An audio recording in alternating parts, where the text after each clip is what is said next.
Una lunghissima frenata sull'asfalto, segno più evidente dell'alta velocità, poi l'impatto contro lo specchietto retrovisore destro di una vettura e il volo dentro il fossato laterale. Il gravissimo incidente si è verificato sulla strada provinciale 248 Marosticana nel territorio di Maser, all'altezza dell'abitato di Coste. Ad avere la peggio è stato un motociclista 36enne di Casella d'Asolo. L'uomo proveniva da Montebelluna e sarebbe partito a razzo appena il semaforo è diventato verde.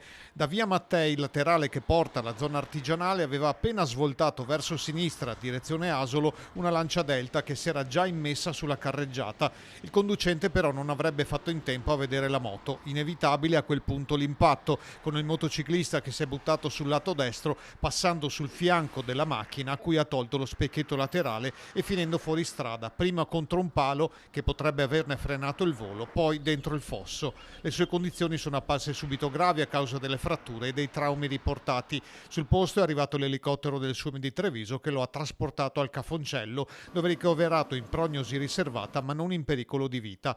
Sarebbe potuto andare ben peggio se l'impatto fosse avvenuto sulla spalletta del ponticello. Al lavoro anche i vigili del fuoco e i carabinieri di Montebelluna per i rilievi. La strada in quel tratto è rimasta chiusa per circa un'ora dopo il sinistro avvenuto verso mezzogiorno. Nel punto dell'impatto tra la moto e l'auto, a pochi passi da un bar molto frequentato, c'è una buona visibilità laterale in entrambe le direzioni. Il limite di velocità è di 70 km/h. Soprattutto ai giovani, con le moto andare piano, perché la vita è una sola e non c'è niente altro da dire, bisogna andare piano.